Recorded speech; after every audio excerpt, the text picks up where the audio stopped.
বিসমিল্লাহির রহমানির রহিম। পরম করুণাময় ও অসীম দয়ালু আল্লাহর নামে শুরু।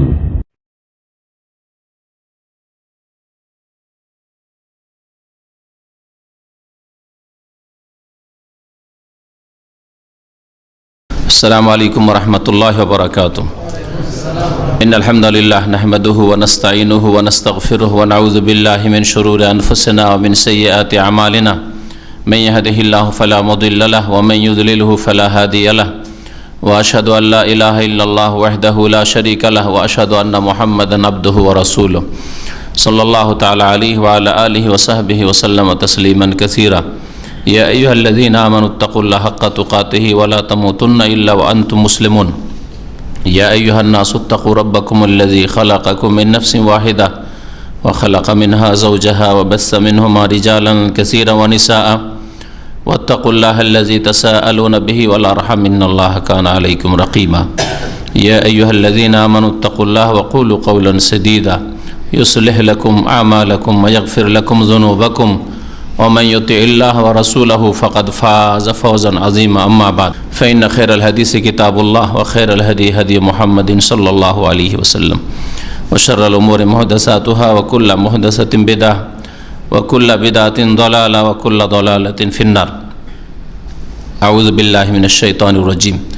فاستجاب لهم ربهم أني لا أضيع عمل عامل منكم من ذكر أو أنثى بعضكم من بعض الآية. وقال رسول الله صلى الله عليه وسلم نعم عليهن جهاد لا قتال فيه الحج والعمرة. সম্মানিত ভাতৃমণ্ডলী, আল্লাহ পাক রব্বুল আলামিনের সমস্ত প্রশংসা, সালাত এবং সালাম নাজিল হোক প্রিয় নবী মুহাম্মদ রাসূলুল্লাহ সাল্লাল্লাহু আলাইহি সাল্লামের উপর। আজকে জিলকাদ মাসের 20 তারিখ, তার মানে আর মাত্র 2 সপ্তাহ পরেই হজের কাজগুলি শুরু হয়ে যাবে। যদিও অনেক হাজি সাহেবান যারা বিদেশ থেকে আসছেন তারা চলে এসছেন, আর যারা স্থানীয় হাজি তাদেরও হজের কাজগুলি আর মাত্র 2 সপ্তাহ পর কাছাকাছি শুরু হয়ে যাবে। অর্থাৎ 8 তারিখ থেকে তারবিয়া দিন থেকে হজের কাজ শুরু হয়ে যাবে। আর যারা হজে বেরোবেন আরও 2 দিন 3 দিন আগে বেরোবেন, তাহলে 5 তারিখ 6 তারিখ 7 তারিখ জিলহজ মাসের এখানকার স্থানীয় হাজি সাহেবরাও হজের উদ্দেশ্যে সফর শুরু করবেন। গত সপ্তাহের আগের সপ্তাহে হাজিদের জন্য বেশ কিছু উপদেশ আলোচনা করা হয়েছিল। আজকে বিশেষ একটি আলোচনা হবে হজ সম্পর্কে বা উমরা সম্পর্কে, তা হচ্ছে মা বোনদের হজ এবং উমরা, মহিলাদের হজ এবং উমরা। আল্লাহ পাক রব্বুল আলামিন যেমনভাবে পুরুষদের বিধিবিধানের ক্ষেত্রে গুরুত্ব দিয়েছেন, নবী করিম সাল্লাল্লাহু আলাইহি সাল্লাম তা বর্ণনা করেছেন, তেমনি নারীদের মাসাইলের ক্ষেত্রে, বিধিবিধানের ক্ষেত্রে কোরআন এবং হাদিসে বিস্তারিত আলোচনা করা হয়েছে। অধিকাংশ ক্ষেত্রে নারী পুরুষের হুকুম আহকাম বিধিবিধান একই রকমের, তবে বেশ কিছু ক্ষেত্র রয়েছে যেহেতু আল্লাহ পাক সৃষ্টিগতভাবে পার্থক্য রেখেছেন নারী পুরুষদের মাঝে, সেই জন্য আমলের বিভিন্ন হুকুম আহকামের ক্ষেত্রে, বিধিবিধানের ক্ষেত্রে, মাসাইলের ক্ষেত্রেও পার্থক্য রয়েছে।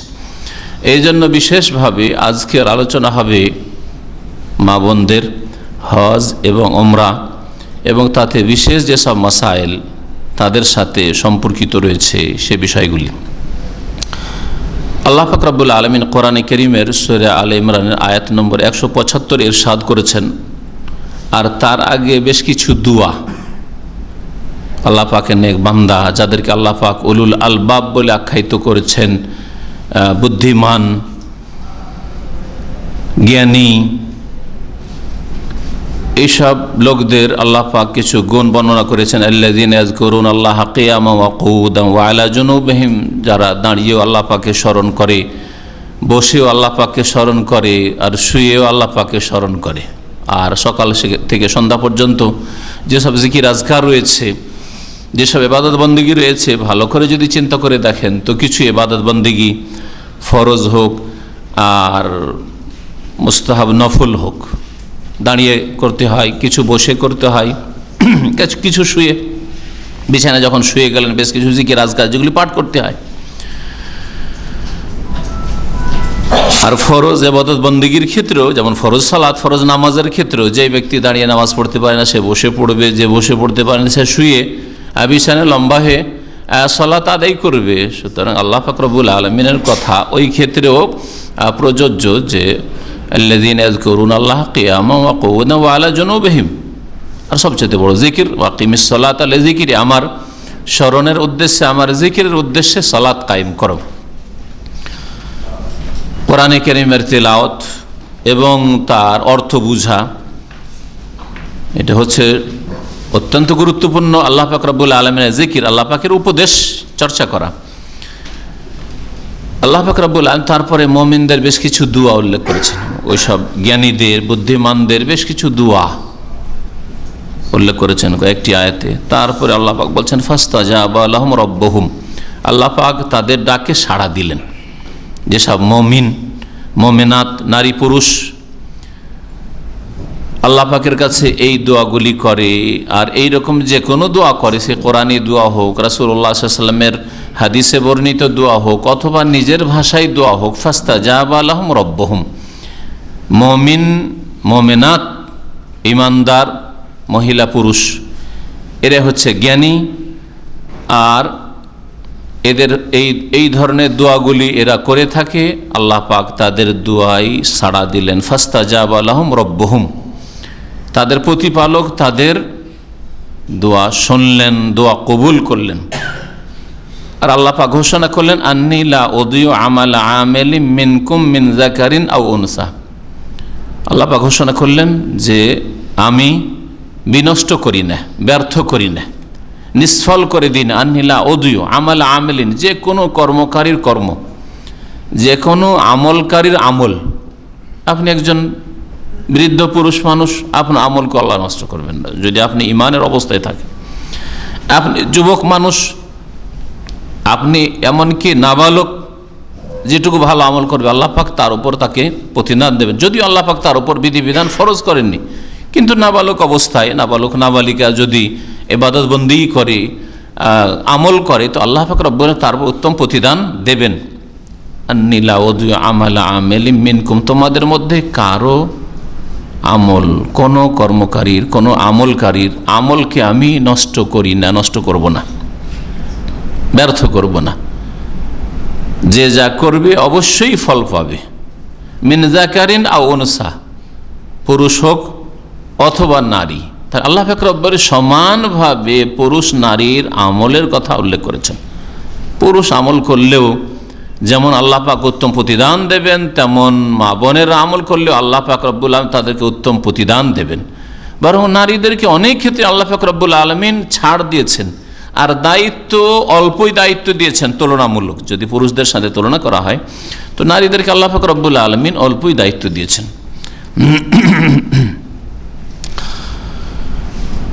নারীদের হজ এবং উমরার মাসাইল, যে বিশেষ মাসাইলগুলি রয়েছে সেগুলি আলোচনা করব, হজের পুরো তরিকা নয়।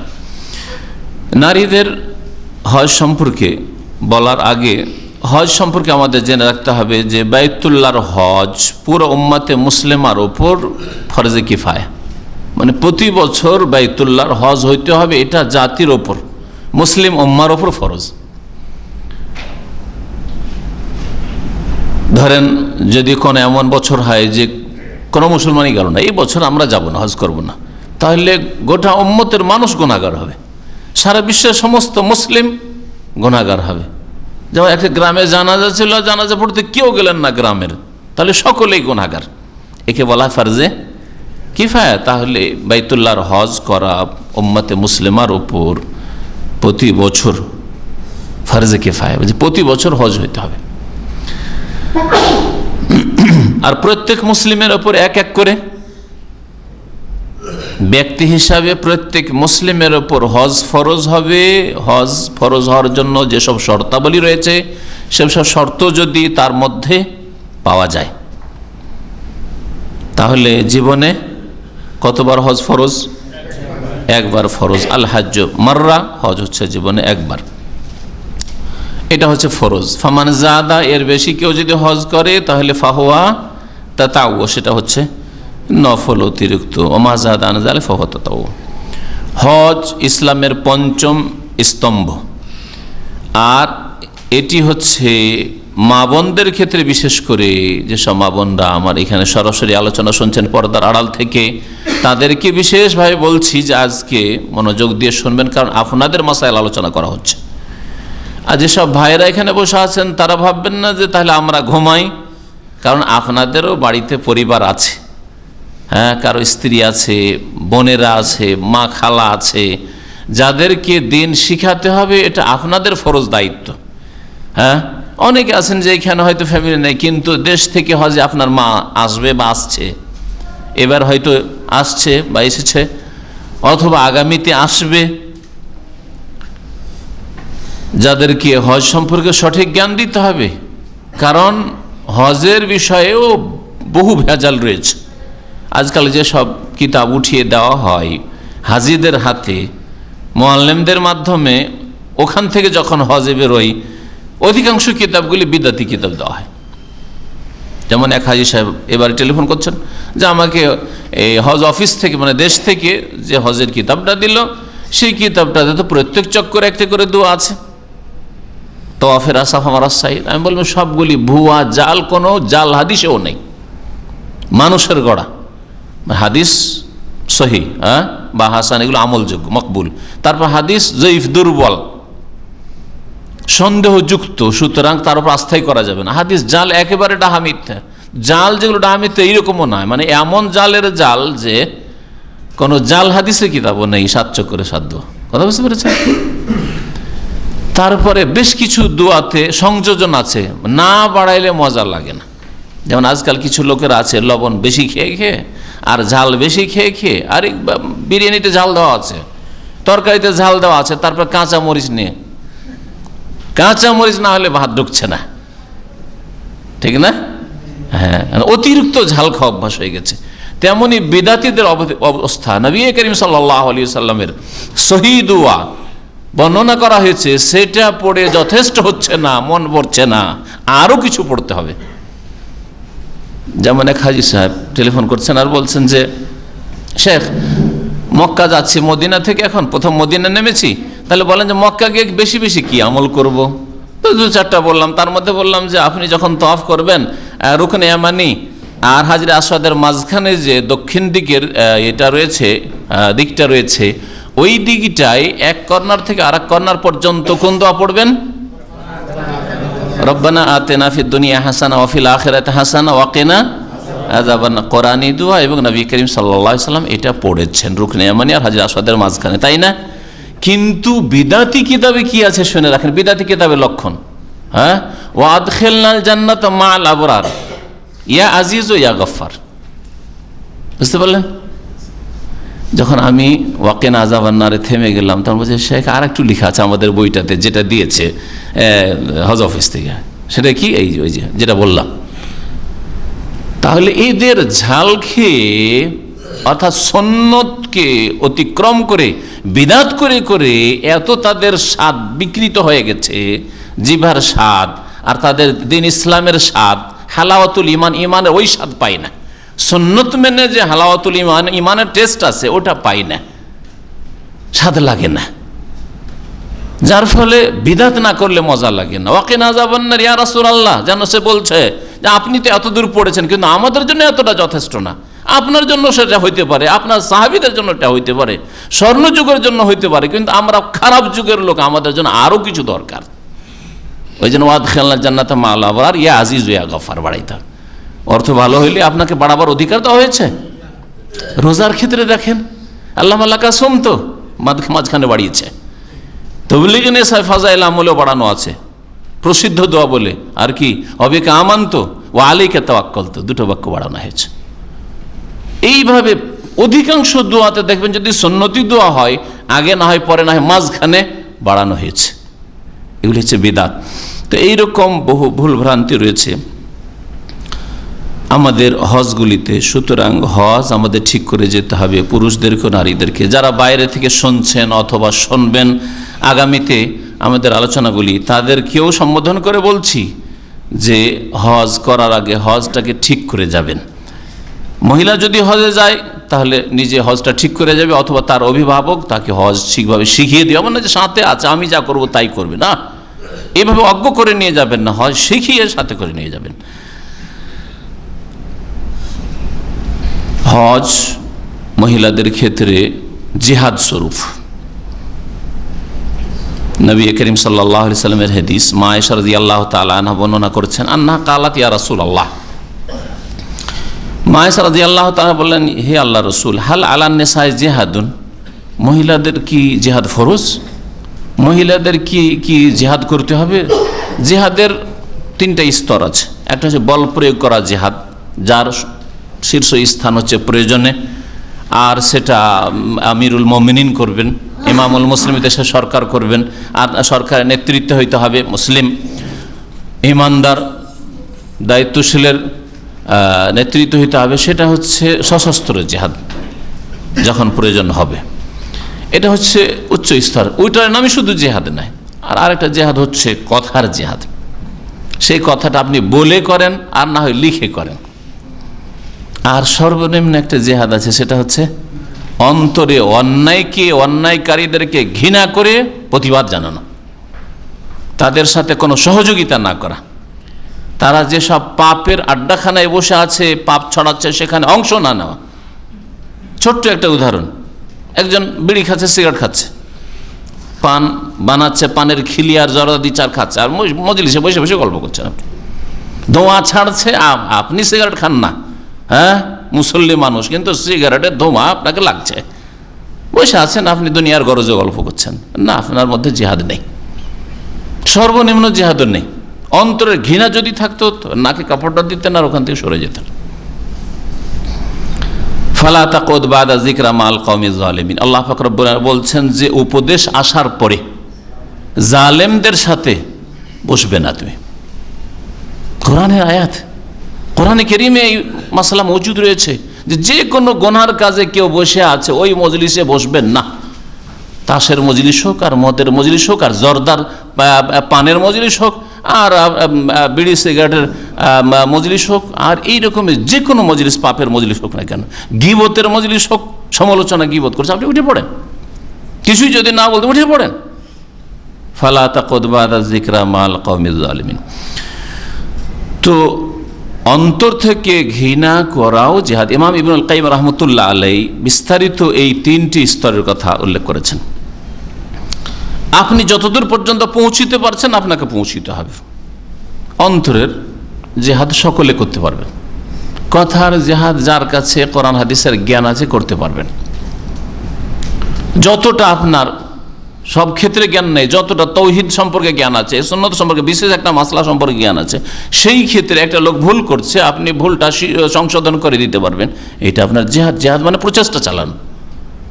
জিহাদের শাব্দিক অর্থ হচ্ছে জহদ, মানে পরিশ্রম করা, প্রচেষ্টা চালানো।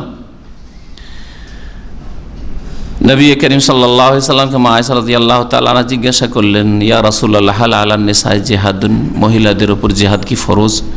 কালা নাম আলাইহিন্না জিহাদুন লা কিতালা ফিহি, নারীদের উপর এমন এক জিহাদ ফরজ আছে বা আবশ্যক যাতে কোন সশস্ত্র যুদ্ধ নেই। তাহলে এমনও জিহাদ আছে যাতে কেতাল নেই, মানে অস্ত্র ধরা নেই, মারামারি করা লাগে না। তাদের এমন জিহাদ ফরজ রয়েছে যাতে কোনো রকমের লড়াই নেই, সশস্ত্র যুদ্ধ নেই। আল হাজ্জ আল উমরাতু, হজ এবং উমরা করা। মুসনাদ আহমদ ইবনে মাজার হাদিস, হাদিসের সনদ সহিহ।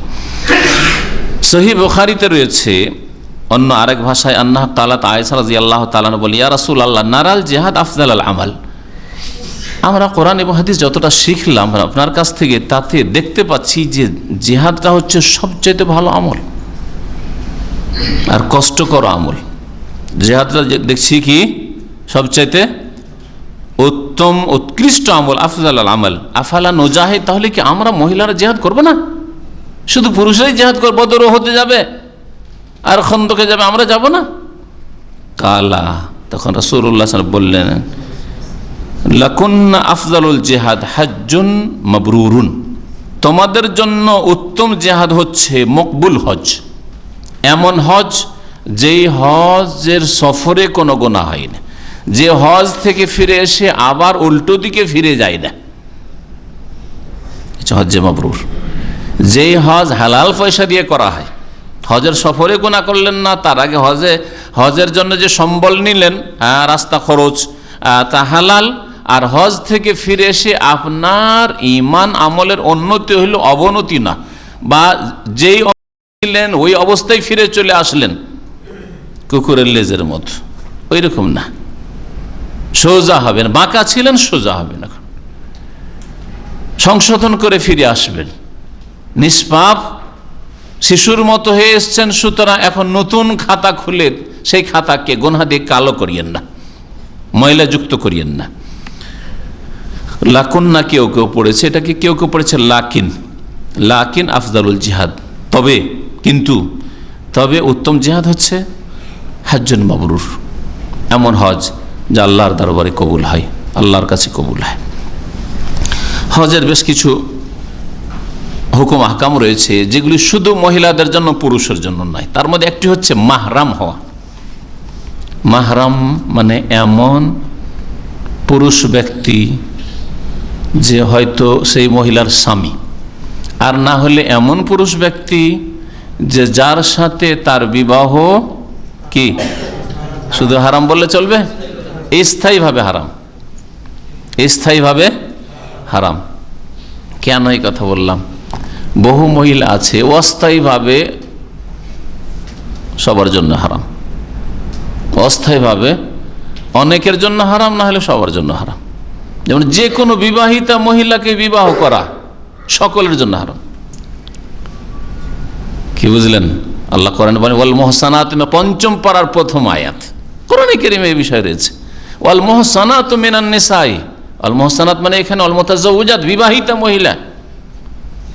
হারাম, যেসব হারামকে আল্লাহ গণনা করেছে, হুররিমাত আলাইকুম উম্মাহাতুকুম, মা দিয়ে শুরু করেছেন, আর আল মুহসানাতু মিনান নিসাই, মুহসানাত মানে বিবাহিতা, বিবাহিতা মহিলা যে বিবাহিতা হয়ে গেছে, ওর স্বামী অলরেডি আছে, এখনো তালাক দেয়নি, একবারে বিচ্ছিন্ন হয়নি তালাক দিয়ে, এমনকি তালাক দিয়ে যদি ইদ্যতের মাঝে থাকে, 3 মাসিক বা 3 মাস যে ইদ্যত, এর মধ্যে আছে, হালাল হয়নি এখনো, তার আগের স্বামীর বন্ধনে এখনো আছে, ওর এখনো ফিরিয়ে নেওয়ার সময় আছে, যখন আর ফিরিয়ে নেওয়ার সময় নয়, 3 মাসিক পার হয়ে চলে গেছে, বায়না হয়ে গেছে, বিচ্ছিন্ন হয়ে গেছে, অথবা 3 তালাক হয়ে গেছে 3 বারে, আর তারপরে চিরতরে এখন হারাম হয়ে গেছে, তখন আপনার জন্য হালাল। বুঝতে পেরেছেন? কোন কাফেরের বিবি আপনার জন্য হালাল নাই যতক্ষণ পর্যন্ত তার স্বামীর বিবাহ বন্ধনে আছে। মাসলা নতুন লাগছে নাকি শুনে? হ্যাঁ, আর আজকালকার লম্পট লোকেরা কোর্ট ম্যারেজ করে, কেমন করে, কারো বউকে নিয়ে পালিয়ে গেল, আর এই গত বছরের ঘটনা, নিজের ভাবিকে নিয়ে পালিয়ে গেছে, ভাবিকে নিয়ে পালিয়েছে, ভাবি এয়ারপোর্টে রাখতে এসছে, ভাই 2 ভাই আবার থাকে সৌদি আরবে, আর ভাবি রাখতে আসছে দেবরকে, আসলে ভাবসাব হয়ে গেছে দেবরের সাথে, এয়ারপোর্টে নিয়ে চলে গেছে, বা এখানে ছুটি গেছে, ওকে নিয়ে চলে গেছে বাড়ি থেকে বেরিয়ে। তাহলে বিবাহিতা নয়? বিবাহিতা যদি অমুসলিমের স্ত্রী হয়, কি বললাম, হ্যাঁ, বিবাহ করা যাবে না যতক্ষণ পর্যন্ত তার থেকে বিচ্ছিন্ন না হয়েছে। শরীয়তে যে বিচ্ছিন্ন হওয়ার বিধিবিধান রয়েছে সেগুলি হইতে হবে। হয়তো মহিলা ইসলাম কবুল করে নিয়েছে, আর সেই কাফেরের কাছে থাকা তার জন্য জায়েজ নাই, এটা হইতে পারে, সেসব মাসলাই যাচ্ছি না, কারণ আবার মাসলা থেকে বহু মাসলা বেরিয়ে যাচ্ছে। তো কি বলছিলাম, যে মাহরাম কাকে বলে? মুহরিম না। আবার আমাদের দেশের অনেক আলেমরা বলে একটা মুহরিম, বিনা মুহরিমে মহিলা সব, মুহরিম না, মুহরিম এহরামকারী, যেই মানুষ এহরামের অবস্থায়, হজ উমরার এহরামের অবস্থায় থাকে, ওকে কি বলে? মুহরিম বলে। বুখারীর তরজমা করেছে বাংলাদেশ থেকে একটা, আর ওতে টিকাতে লিখছে মুহরিম, তার মানে যে তরজমা করেছে নিশ্চয় আলেম। তাহলে আলেমও অনেকে আছে যারা মাহরাম আর মুহরিমের পার্থক্য বুঝে না। এটা আপনাকে বলে দিলাম যে এইরকম বুখারীর অনুবাদ আর টিকা লিখতে যে যদি মাহরামকে মুহরিম লিখে তাহলে আপনাদের তো ভুল হইতে পারে। এই জন্য শিখা ফরজ, আর সঠিক জায়গা থেকে শিখা ফরজ। মুহরিমের অর্থ আলাদা। আর মাহরাম মানে স্বামী অথবা এমন ব্যক্তি যার সাথে কোনো মহিলার স্থায়ীভাবে বিবাহ হারাম, ওই মহিলার জন্য এই পুরুষটা হচ্ছে মাহরাম। তা মাহরাম পুরুষ হয়, মাহরাম পুরুষ আর সাবালক হয়, নাবালক মাহরাম হয় না। 5 বছর 7 বছর 8 বছর 10 বছরের ছেলেকে নিয়ে ঢাকা থেকে চললো দিনাজপুর চিটাগাং বাসে। কার সাথে এলে? আমার ছেলে ছিল। কত বড়? বলছে 8 বছর 10 বছরের ছেলেকে সাথে নিয়ে আসছে, অসুবিধাটা কি? আর আজকাল তো সেটারও প্রয়োজন হয় না। নারী স্বাধীনতা, একা চলতে দিতে হবে যাতে ধর্ষিত হইতে পারে, যাতে পুরুষদের কাছে শিকার হইতে পারে লম্পটদের কাছে, তাই না? আল্লাহ পাক এদের হেফাজত করতে চেয়েছেন, এরা হেফাজতে থাকতে চায় না।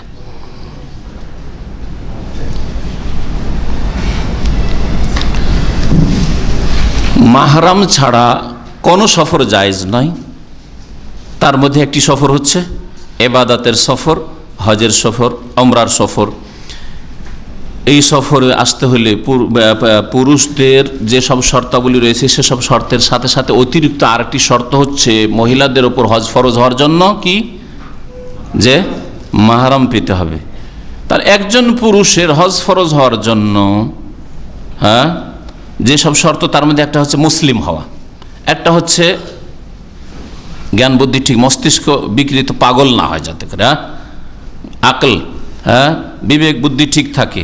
আর এটা হচ্ছে স্বাধীন হওয়া, তার মানে কৃতদাস গোলাম না হয়, আর সেই যুগ নেই, সুতরাং আজকে এই শর্তের আলোচনার প্রয়োজন নেই। আর এটা হচ্ছে সাবালক হওয়া, সেটা ফরজ হওয়ার জন্য। সাবালক হওয়ার আগে হজ করলে হজ শুদ্ধ হবে, কিন্তু ইসলামের ফরজ আদায় হবে না। ধরেন নাবালক অবস্থায় বাপ মায়ের সাথে হজ করেছে, তাহলে সাবালক বা সাবালিকা হইলে আবার জীবনে ফরজে হজ সচ্ছলতা থাকলে আর হজ ফরজ হওয়ার শর্তাবলী পুরা থাকলে তার জন্য ফরজ হয়ে আছে। আর সাবালক হওয়ার পরে যে কোনোভাবে বাপ মায়ের সাথে একবার হজ করেছে, 15 বছর 16 বছর বয়সে একবার হজ করে নিয়েছে, হজ ফরজ আদায় হয়ে গেছে।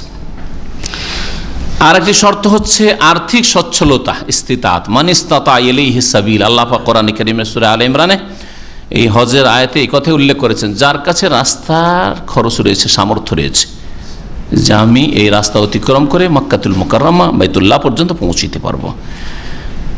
মহিলা পুরুষ সকলের জন্য এই শর্তগুলি, ইসলাম,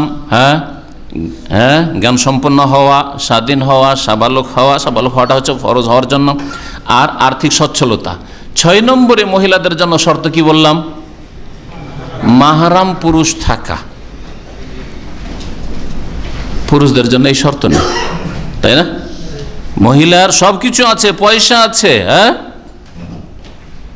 শিক্ষা দীক্ষা আছে, আমি একা সফর করতে পারবো না। তোমার সাথে যতই শিক্ষিতা হও না কেন, তোমার সাথে একজন সাবালক এমন হয় স্বামী, আর না হলে এমন পুরুষ হইতে হবে যার সাথে স্থায়ীভাবে বিবাহ হারাম। অস্থায়ীভাবে বিবাহ হারাম আরও এটা তো ব্যাপক দিলাম, যে কোনো বিবাহিতার অন্যের সাথে বিবাহ হারাম। আর এমনি উদাহরণ শুনেন,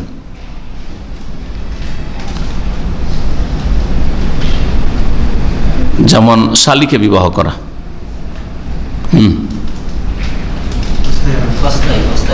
শালীকে বিবাহ করা জায়েজ? জায়েজ কি? স্ত্রী মারা গেছে তাহলে জায়েজ, তাই না? আচ্ছা, স্ত্রী মারা যান, স্ত্রীকে তালাক দিয়েছে, জায়েজ না জায়েজ নয়? জায়েজ। কারণ এক সময় আমাকে একজন বলছে যে না, স্ত্রী মারা গেলে জায়েজ হইতে পারে শালীকে বিবাহ, স্ত্রীকে তালাক দিলে আবার কি করে জায়েজ হইতে পারে? হ্যাঁ, জায়েজ হইতে পারে। ওর বোনের চরিত্র ভালো ছিল না, সেজন্য তালাক দিয়েছেন। বাপ মাও জানছে, মেয়ের বাপ মা জানছে আমার মেয়ের চরিত্র ভালো ছিল না বা কোনো দোষ, সেই জন্য তালাক দিয়েছে। এখন সে ওলি যদি চায় যে আমি আর এক মেয়ের ওই ছেলে ভালো ছেলে বিবাহ দেব, দিতে পারে।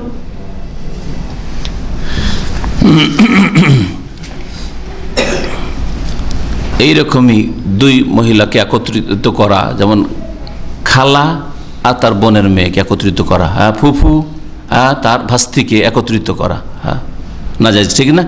কিন্তু আলাদা আলাদাভাবে বিবাহ করতে পারে, ঠিক না? তাহলে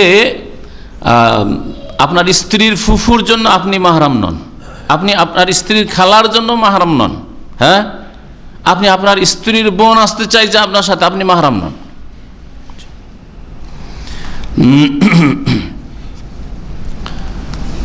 মাহরাম হইতে হবে, তাহলে হজ ফরজ হবে মহিলাদের উপর, আর না হলে বিনা মাহরামে হজ করলে গুনাহগার হবে। নবী করিম সাল্লাল্লাহু আলাইহি সাল্লামের নিষেধাজ্ঞা লঙ্ঘন করবে, সুতরাং সে নাফরমান হবে আল্লাহ এবং তার রাসূল সাল্লাল্লাহু আলাইহি সাল্লামের। ইবনে আব্বাস রাদিয়াল্লাহু তাআলা আনহুমা বলছেন আন্নাহু সামিআন নবী ইয়াখতুব, নবী করিম সাল্লাল্লাহু আলাইহি সাল্লাম একবার খুতবা দিচ্ছিলেন, বক্তব্য করছিলেন, আর বললেন লা ইয়াখলু আন্না রাজুলুন বিইমরাতিন ইল্লা ওয়া মা'আহু মাহরাম, কোনো পুরুষ লোক অন্য কোনো অপর মহিলার সাথে যেন নির্জনতা অবলম্বন না করে। একজন মহিলা একজন পুরুষ নির্জনে মিটিং করছে, নেতা নেত্রী, হ্যাঁ, একজন মহিলা এমপি আর একজন হচ্ছে পুরুষ এমপি, দুজনে মিটিং করছে। হ্যাঁ, এক এলাকার চেয়ারম্যান মহিলা আর এক এলাকার চেয়ারম্যান পুরুষ, দুজনে মিটিং করছে, জায়েজ নয়। নির্জনতা যে কোনো ক্ষেত্রে জায়েজ নাই অপর মহিলার সাথে, ইল্লা ওয়া মা'আহু মাহরাম, তবে যদি তার সাথে একজন মাহরাম থাকে। ঠিক আছে, মহিলার সাথে যদি কথা বলতে হয় তো মহিলার সাথে একজন মাহরাম মানে ওর স্বামী থাকবে, অথবা হ্যাঁ তার বাপ থাকবে, আপন ভাই থাকবে, হ্যাঁ বই মাতৃ বই পিতৃ, এগুলো হচ্ছে মাহরাম থাকবে। এইরকম কেউ থাকবে। ডাক্তারের কাছে নিয়ে গেছেন, পুরুষ ডাক্তারের কাছে নিয়ে গিয়ে মেডিকেলে, আর নিয়ে গিয়ে আপনার স্ত্রীকে পাঠিয়ে দিলেন পুরুষ ডাক্তারের কাছে, আপনি বাইরে দাইয়ুসের মতো বসে আছেন, জায়েজ নয়, আপনাকে সাথে থাকতে হবে। ভণ্ড কবিরাজদের কাছে আপনার স্ত্রীকে পাঠিয়ে দিলেন, যে জিনের চিকিৎসা করবে, জাদুর চিকিৎসা, ওই জন্য পাঠিয়ে দিলেন। হুজুর, যেহেতু চেহারা হুজুর, সেই জন্য শয়তান।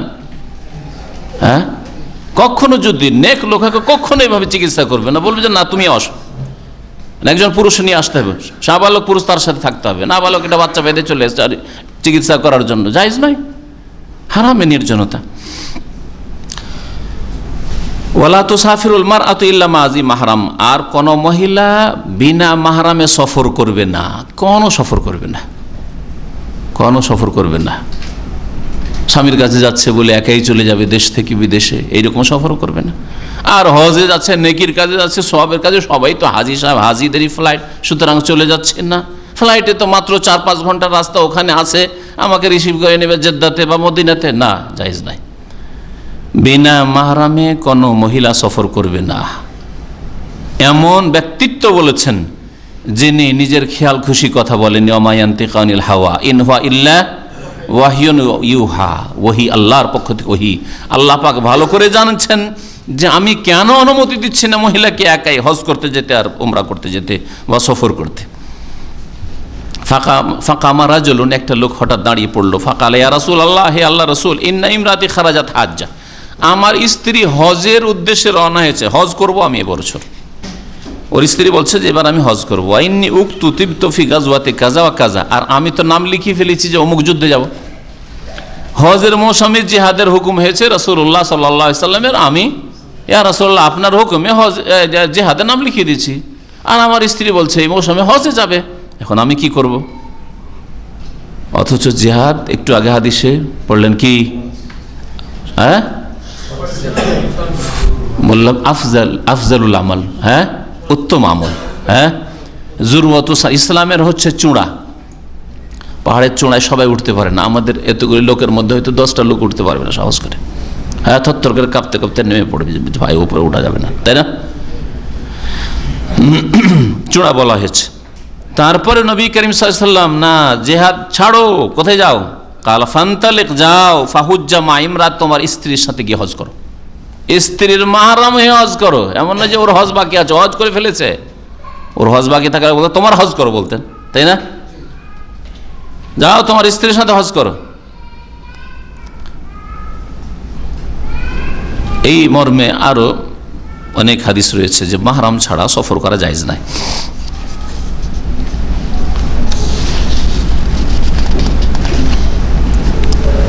হজের ক্ষেত্রে আর একটি মহিলাদের মাসলা হচ্ছে যে বদল হজ, ধরেন মহিলার বদল হজ করাইতে হবে, সচ্ছলতা আছে, পয়সা আছে, কিন্তু সুস্থতা নেই। পয়সা আছে, হজ ফরজ, কিন্তু ফরজ কিভাবে আদায় করবে? বদলে কাউকে পাঠাবে। মহিলার জন্য মহিলাই বদল হইতে হবে না পুরুষ চলবে? বলেন, পুরুষ মহিলার হজ করতে পারে, তাই না? হজে বদল করতে পারে। এর বিপরীতটা, একজন পুরুষ লোকের হজ এক মহিলা বদল হজ করতে চাইছে, পারবে না? পারবে না? পারবে। কেন পারবে না? হ্যাঁ, মাহরাম যদি থাকে তার সাথে, মাহরাম তো লাগবে।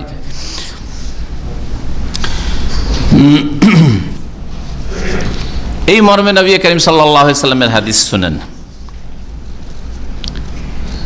এক মহিলা, খাসআম গোত্রের মহিলা, এসে জিজ্ঞাসা করল, ইয়া রাসূলুল্লাহ, ইন্না আবি শাইখুন কবীর, আমার আব্বা অত্যন্ত বৃদ্ধ মানুষ, লা ইয়াস্তাতিউ আন ইয়াসবুতা আলা রাহিলা, উটের পিঠে যে বসে থাকবে স্ত্রী, এর উপায় নেই, তত্তর করে কাঁপে, উটের পিঠে বসেই থাকতে পারবে না, চড়তে পারবে না। ইন্না ফারিদাতাল্লাহি ফিল হজ্জ আলা ইবাদিহি আদরাকা তাবি ওয়া হুয়া শাইখুন কবীর, আল্লাহর ফরজ যে হজ, এটা আমার আব্বাকে পেয়ে গেছে, মানে হজ ফরজ হয়ে গেছে, কিন্তু সে অত্যন্ত বৃদ্ধ। নবী করিম সাল্লাল্লাহু আলাইহি সাল্লাম তাকে বললেন যে হুজ্জি আন আবিক, তোমার পিতার পক্ষ থেকে তুমি হজ করে না। তার আব্বা পুরুষ, হ্যাঁ, তাহলে মহিলা হজ্জে বদল করতে পারে। ওই রকমই মহিলার পক্ষ থেকে পুরুষ লোকও করতে পারে। হজের অবস্থায় মহিলাদের যে বিশেষ অবস্থা হতে পারে সেটা হচ্ছে হঠাৎ করে মাসিক ঋতু চলে আসতে পারে, মেন্স। হঠাৎ করে হয়তো গর্ভধারণকারিণী, পেটে বাচ্চা ছিল, হ্যাঁ, আর ধারণা করেছিল যে এখন তো 7 মাস 8 মাস চলছে, বা সময়ের আগেও তো বাচ্চা নষ্ট হয়ে যেতে পারে, পারে না? হজ করে চলে আসবো, তারপরে অসুবিধা নেই, চলতে ফিরতে তো আমার অসুবিধা নেই, হজে বেরিয়ে পড়েছে হয়তো এই অবস্থায়, আর এহরামের অবস্থায় বাচ্চা ভূমিষ্ঠ হয়ে গেল, হইতে পারে না? পারে না? নবী করিম সাল্লাল্লাহু আলাইহি ওয়াসাল্লাম বিদায় হজের বছর এই সবগুলি ঘটনা ঘটেছে। কোনো মহিলার মাসিক ঋতু হয়েছে, কোনো মহিলার বাচ্চা জন্মে গেছে। তো এই ক্ষেত্রে কি করবে? নেফাস, যে ছেলে মেয়ে ভূমিষ্ঠ হওয়ার পরে যে রক্ত হয়, যে ব্লিডিং হয়, সেটা হচ্ছে নেফাস আরবি ভাষায়, কোরআন হাদিসের ভাষায়। আর হাইজ হচ্ছে মাসিক ঋতু। এরকম যদি হয় তাহলে কি করবে? নবী করিম সাল্লাল্লাহু আলাইহি সাল্লামের প্রসিদ্ধ হাদিসের একটা অংশ বলছি, ইফ আলী মা ইয়াফআলুল হাজ। মা আয়েশা রাদিয়াল্লাহু তাআলা আনহার এরকম অবস্থা হয়েছিল, মাসিক ঋতু এসেছিল, বলছিলেন হাজিরা যা করে সবগুলি করো, গায়রা, একটি কাজ ব্যতীত, আল্লাহ তাতুফি বিল বাইত, বাইতুল্লাহর তওয়াফ করবে না, বাইতুল্লাহর তওয়াফ করবে না। তো বাইতুল্লাহর তওয়াফ করবে না, তাহলে সাফা মারওয়া সাই করতে পারে, হ্যাঁ, বাইরে থেকে সাফা মারওয়া সাই পর্যন্ত করতে পারে। যদি আজকাল মনে হচ্ছে যে সে তো মসজিদে হারামে ঢুকে গেছে, এর চারিদিকে তো বাইরেও নামাজ হচ্ছে, আরে সাফা মারওয়ার ওই দৌড়ের জায়গা ওগুলোতে তো নামাজ হচ্ছে, তাই না? তো মসজিদ মনে হচ্ছে, কিন্তু আসলে এটা মসজিদ নয়। তো যখন বাইতুল্লাহ ছোট ছিল তখন এই সাফা মারওয়া বাইতুল্লাহ কাবা থেকে কত দূরে মনে হইতো, তাই না? তো এটা মসজিদের অংশ নয়, মসজিদের অংশ এটা নয়। সাই করতে পারবে, কিন্তু সাই শুধু শুধু চলে না বিনা তওয়াফি। নবী করিম সাল্লাল্লাহু আলাইহি ওয়াসাল্লামের জীবনে সাহাবায়ে কেরামদের মধ্যে জেনে শুনে তওয়াফবিহীন শুধু সাই এরকম কখনো করা হয়নি, হজে বা উমরাতে। তওয়াফে কুদুমের পরে সাই করেছেন, আর না হলে তওয়াফে ইফাজা ফরজ তওয়াফের পরে সাই করেছেন। আর শুধু গেলাম যে সাইটাকে শুধু সেরে রেখে দিয়া শুধু শুধু সাই করে নিলাম, যেমন আজকাল সুবিধাবাদী কিছু আলেমরা ফতোয়া দিচ্ছে এরকম, যে অসুবিধা, আপনি হজে কেরান করছেন, হজে ইফরাদ করছেন, আপনার তো একটা সাই, তো সাইটাকে এগিয়ে রাখেন, আগে সাইটাই করে রেখে দেন, আর তওয়াফে কুদুম তো আপনার ইফরাদে বা কেরানের সুন্নাত ওঠে না করলেও চলে, সাইটা করে নেন, আর তারপরে আপনি ওই 10 তারিখ আর ভিড় ভাড়ে পড়লেন না, 11-12 তারিখ তো ভিড় বেশি হবে, আর তারপরে আপনি মেনে চলে যান, না জায়েজ নয়। এটা একমাত্র জাহিরি মযহাব ছাড়া সমস্ত আইম্মায়ে কেরাম, ওলামায়ে কেরামদের নিকটে এই বিষয়টি সর্বসম্মতিক্রমে স্বীকৃত যে শুধু শুধু সাই করা যাবে না। তাহলে এইটা ওই ক্ষেত্রে প্রযোজ্য যে মহিলা হয়তো মেন্স হওয়ার আগে তওয়াফ করে ফেলেছে, আর তওয়াফ করে বেরিয়ে এসছে, আর মাসিক শুরু হয়ে গেছে, এখন কি বলবেন? বলছেন হ্যাঁ সাই করতে পারে, অসুবিধা নেই, না পাক অবস্থায় সাই করতে পারে।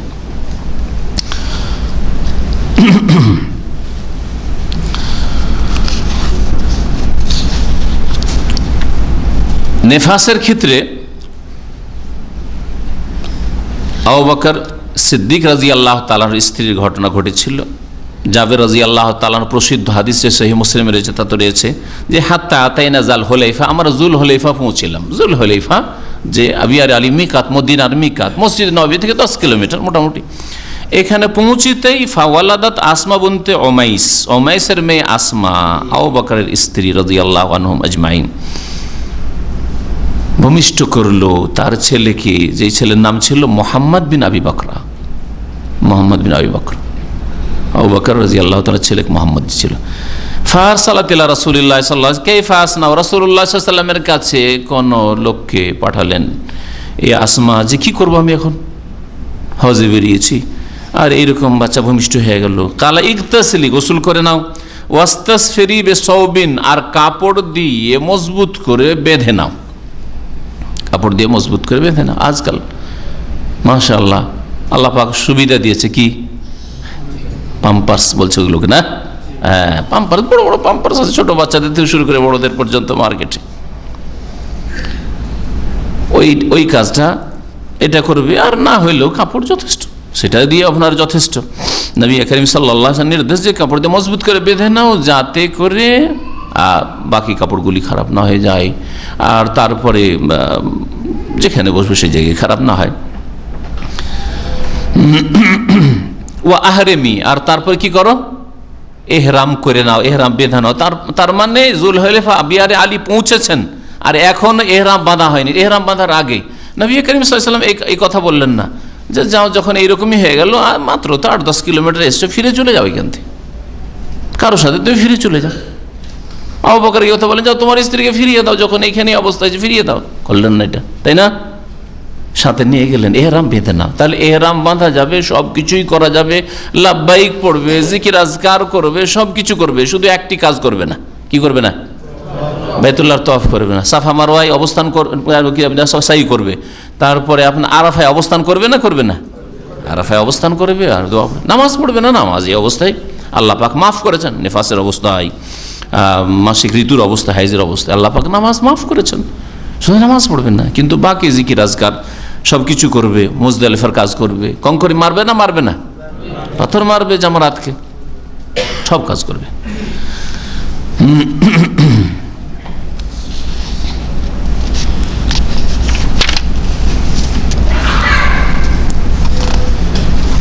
এহরাম যখন বাঁধবে মহিলারা, তখন কি করবে? মহিলারা যখন এহরাম বাঁধবে তখন পুরুষদের মতোই তাদের বিধান গোসল করার। গোসল যেমন পুরুষদের জন্য সুন্নাত, তেমনই মহিলাদের জন্য সুন্নাত। যদি কোনো অসুবিধা না, সুন্নাত, ফরজ ওয়াজিব নয় এই গোসল। যদি কোনো অসুবিধা না থাকে, ঠান্ডা লাগার ভয় না থাকে ইত্যাদি, নিজের ক্ষতি হবে, বাচ্চার ক্ষতি হয়ে যাবে যে বাচ্চাকে দুধ দিচ্ছে, এরকম কোনো আশঙ্কা নেই, পরিষ্কার পরিচ্ছন্নতা যা প্রয়োজন তা করবে। অপ্রয়োজনীয় চুল যেমন পুরুষের রয়েছে, মহিলাদের রয়েছে, অপ্রয়োজনীয় চুল যদি আসলে কাটার প্রয়োজন হয়, পরিষ্কার করার প্রয়োজন হয়, তাহলে করবে। আর আজকাল অধিকাংশ হজমরাকারীদেরকে দেখি যে বাথরুমে ঢুকে গেলে আধা ঘন্টা বেরোতে চায় না। বরং আমি অনেকে জিজ্ঞেস করেছি এতক্ষণ কি করা, যারা হয়তো সাথে গেছে, বলছে সব কিছু পরিষ্কার পরিচ্ছন্ন হইলাম। কেন ওখান থেকে পরিষ্কার আসনি?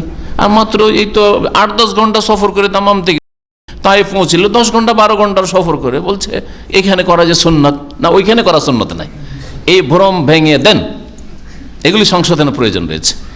যে সব কিছু সাফ করে মিকাতেই ছেড়ে যেতে হবে, বগল সাফ করতে হবে, মদ ছোট করতে হবে, আরও কিছু সাফ করতে হবে, সব ওই মিকাতেই করা সুন্নাত, এটা ভুল কথা। মিকাতে করা সুন্নাত নাই। যদি বেড়ে থাকে, আরে নবী করিম সাল্লাল্লাহু আলাইহি ওয়াসাল্লামের জামানায় দূর দূর থেকে সফর, বাড়ি থেকে বেরিয়েছে পরিষ্কার করে, আর রাস্তায় মৌজ বড় বড় হয়ে গেছে, হবে না? 15 দিন 20 দিন হয়ে গেছে সফরে, তাহলে প্রয়োজন আছে না? নেই, প্রয়োজন আছে ছোট করার বা পরিষ্কার করার। কিন্তু আপনার কি প্রয়োজন রয়েছে? এখান থেকে বাড়িতে পরিষ্কার করে যান, ওখানে গিয়ে পরিষ্কার করা সুন্নাত নাই।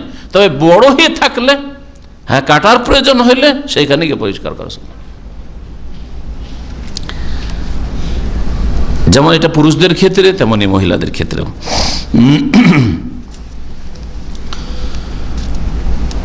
পুরুষরা যেমন সুগন্ধি লাগাবে, মহিলারাও লাগাবে, কিন্তু মহিলাদের সুগন্ধির ধরনে আর পুরুষদের সুগন্ধির ধরনে পার্থক্য আছে। কে বলতে পারেন? পুরুষদের সুগন্ধি কেমন হবে? হ্যাঁ, তিবুর রাজুলে মা খাফিয়া লাউনুহু ওয়া যাহারা রিহুহু, পুরুষদের সুগন্ধি হচ্ছে, খুশবু হচ্ছে, আতর হচ্ছে কি মা খাফিয়া লাউনুহু, যার রং কালার প্রকাশ পায় না। মেকআপ করে যাবেন না আপনি, হজে যাতে একটু মেকআপ করে যায়, তাই না? আপনি মেকআপ করবেন না, আপনি রং কালার যেন প্রকাশ না পায়। আর কি হয়, যাহারা রিহু, কিন্তু সুগন্ধি ঘ্রাণ বেরোক, ঘ্রাণ বের হবে। অতিবুর মারআতে, নারীদের সুগন্ধি হচ্ছে মা যাহারা লাউনুহু, যার রং প্রকাশ পাবে। হ্যাঁ, চেহারায় গ্লেজ ফুটে উঠছে, হাত পরিষ্কার পরিচ্ছন্ন হচ্ছে, রং ফর্সা মনে হচ্ছে, এই জন্য তো ঢাকতে বলা হয়েছে। এগুলো কার জন্য করবে? স্বামীর জন্য করবে। হ্যাঁ, আর স্বামী ছাড়া অন্যের সামনে বাড়িতে ঢেকে বেরোবে, সেই জন্য মা যাহারা লাউনুহু, রং ফুটে উঠে এমন সুগন্ধি, এমন আতর, তিব ব্যবহার করে, খুশবু ব্যবহার করতে হবে। আর খাফিয়া রিহুহু, আর ঘ্রাণ যাতে করে লুকায়িত থাকে, ঘ্রাণ প্রকাশ না পায়, এইরকম হইতে হবে। এমন নয় যে মহিলা রাস্তা দিয়ে হেঁটে যাচ্ছে, গোটা রাস্তাকে একবারে সুগন্ধিময় করে দিচ্ছে। হ্যাঁ, মহিলা মসজিদে এসছে, পাশ দিয়ে যাচ্ছে, আরে বাপরে বাপ, কত দামি আতর যে ব্যবহার করেছে নবী করিম সাল্লাল্লাহু আলাইহি ওয়াসাল্লাম। এইরকম মহিলাদের যারা মার্কেটে, বাজারে, এমনকি নামাজ পড়তে যায়, এইরকম আতর সুগন্ধি লাগিয়ে যাতে সুগন্ধি ছড়ায়, তাদেরকে নবী করিম সাল্লাল্লাহু আলাইহি ওয়াসাল্লাম কি বলেছেন বলতে পারেন? ফাহিয়া কাযা ওয়া কাযা জানিয়া।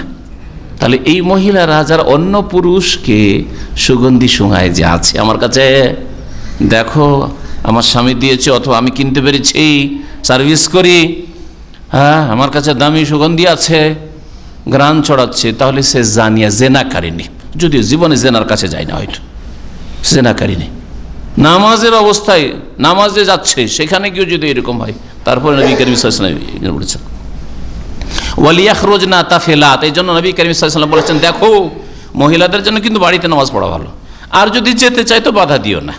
ওয়ালিয়াখরুজনা তাফিলাত, আর যদি যাই তারা তো খুব মানে জাঁকজমকপূর্ণ কাপড়ে যাবে না, আকর্ষণীয় কাপড়ে যাবে না, আর শরীরে অলংকার নিয়ে, অলংকার বাজছে আর ঘ্রাণ ছড়াচ্ছে, খুশবুর সুগন্ধি, এইরকম করে যাবে না, একেবারে সাদা সিধা অবস্থায় তা ফেলাত যাবে। মা আয়েশা রাদিয়াল্লাহু তাআলা আনহা এই রকমের জিনিস লাগাতেন। কুন্না নাখরুজু মা রাসূলিল্লাহ সাল্লাল্লাহু আলাইহি ওয়াসাল্লাম, আমরা রাসূলুল্লাহ সাল্লাল্লাহু আলাইহি ওয়াসাল্লামের সাথে সফরে বেরোইতাম, বা উমরা বা হজের সফরে বেরোইতাম। ফানুদাম্মিদু জিবাহানা বিল মিসকি ইনদাল ইহরাম, ইহরাম করার সময়, মানে ইহরাম করার আগে, ইহরামের নিয়ত যে লব্বাইক উমরা বা লব্বাইক হাজ্জান বলবেন, এর আগে মা আয়েশা বলছেন যে আমরা কি করতাম, আমাদের কপালগুলিতে, কপালে কি করতাম, মিস্ক, মৃগনাভি থেকে যে সুগন্ধি হয়, মিস্ক আম্বার প্রলেপ দিতাম, ব্যবহার করতাম। আমরা চোখে দেখতে পাই না, কিন্তু সেই যুগে আল্লাহ পাক রব্বুল তাদেরকে দিয়েছেন, ব্যবহার করতাম। ফায়জা আরেকাত এহদানা, তারপরে যখন আমাদের কেউ ঘেমে যেত, কারণ আমরা নবীর বিবিরা বা সাহাবীদের স্ত্রীরা ব্যবহার করতাম, যখন ঘেমে যেত, সালা আলা ওয়াজহা, তখন চেহারার উপরে সেগুলো বয়ে আসতো, কপালে ব্যবহার করতেন, এগুলোতে বয়ে আসতো। ফায়ারাহান নবী সাল্লাল্লাহু আলাইহি ফালায়ানহান, নবী সাল্লাল্লাহু আলাইহি ওয়াসাল্লাম আমাদেরকে দেখতে পেতেন যে এই ঘামে আমাদের ওই সেগুলি প্রবাহিত হচ্ছে ঘামের সাথে। ফালায়ানহানা, কিন্তু নবী সাল্লাল্লাহু আলাইহি ওয়াসাল্লাম কখনো নিষেধ করেননি। কিন্তু কার সামনে? স্বামীর সামনে, মাহরামের সামনে হইতে পারে, অপর পুরুষের সামনে, যারা মাহরাম নাই তাদের সামনে জায়েজ নাই জিনত, অলংকার প্রকাশ করা। মহিলাদের বিশেষ আরেকটা মাসলা হচ্ছে যে মহিলারা যখন এহরামের নিয়ত করে নেবে, লব্বাইক উমরাহ, লব্বাইক হাজ্জা করে নেবে, তখন তাদের চেহারার ওপর যে দুই চোখের সামনে ফাটল বিশিষ্ট কাপড়টি রয়েছে সেটাকে খুলে ফেলতে হবে। ফাটলওয়ালা কাপড়টির নাম হচ্ছে নেকাব। নাকাব মানে ছিদ্র, নাকাব মানে ছিদ্র। চোর যে বাড়ি ঘরের কিছুটা অংশ কেটে ঢুকে, ওইটাকে নাকাব বলে। ওয়ালা তানতাকিবুল মারআতুল মুহরিমা, নবী করিম সাল্লাল্লাহু আলাইহি সাল্লাম বলেছেন যে ইহরামকারিনী মহিলা যেন নিকাব না ব্যবহার করে, এমন একটা কাপড় যাতে কি আছে, এখানে একটা ফাটল, এখানে একটা ফাটল, ছিদ্র ছিদ্র, এটা ব্যবহার করা জায়েজ নাই। এহরাম যখন পরে নিল, যতক্ষণ পর্যন্ত হালাল না হয়েছে, প্রাথমিক হালাল, আর প্রাথমিক হালাল যদি হজ হয় তাহলে কখন হবে? ওমরা থেকে, ওমরা শেষ হইলে হয়ে গেল। কিন্তু যখন হজ শুরু করলো, ধরো 8 তারিখে হজ শুরু করলো হজে তামাত্তু করলে, আর হজ শেষ হলো 10 তারিখে পাথর মারলো বড় জামরাকে, আর তারপরে কোরবানি করে হালাল। হ্যাঁ, কোরবানি আগে পরে হইলে অসুবিধা নেই। তারপরে চুল কেটে নিলে এই দুটো কাজ করলে প্রাথমিক হালাল হয়। আর ফাইনাল ফুল হালাল কখন হয়? যখন বাইতুল্লাহর তওয়াফ করে নেবে, যে 10 তারিখের ফরজ তওয়াফে জিয়ারা বা তওয়াফে ইফাদা যার নাম, এই তওয়াফ করে নিলে ফুল হালাল হবে, তখন সব কিছুই হালাল হয়ে যাবে। তো মহিলারা এহরামের অবস্থায় নিকাব ব্যবহার করবে না। এটাকে আরবি ভাষায়, এটা একটু বড় হলে, আর আরবি ভাষাবিদ যারা, শেখ সালেহুল ফৌজান হাফেজাহুল্লাহ তাআলা বলছেন যে ওটাকে বোরকা বলে। ওটা কি বলে? আরবিতে বোরকা বলে। কিন্তু দেখেন ভাষার পার্থক্য, আমাদের প্রয়োগটা দেখেন। আমরা বোরকা কোনটাকে বলি? গোটা ড্রেসটা, যেটা উপরের ড্রেস, যেটা দিয়ে পর্দা করে মহিলারা, সেটাকে আমরা কি বলি? বোরকা বলি। আরবরা কিন্তু ওইটাকে বোরকা বলে না, আরবরা এটাকে আবায়া বলে। যারা এই সব বানায় লেডিস মার্কেটে যাবেন আপনি, ইন্ডিয়ান বাংলাদেশ যদি বিক্রি করে, পাকিস্তানি বিক্রি করে, তো বোরকা কইলে আপনাকে বোরকা দেবে। কিন্তু আরবিকে যদি বলতে হয়, কি বলতে হবে? আবায়া বলতে হবে। এটা হচ্ছে আবায়া।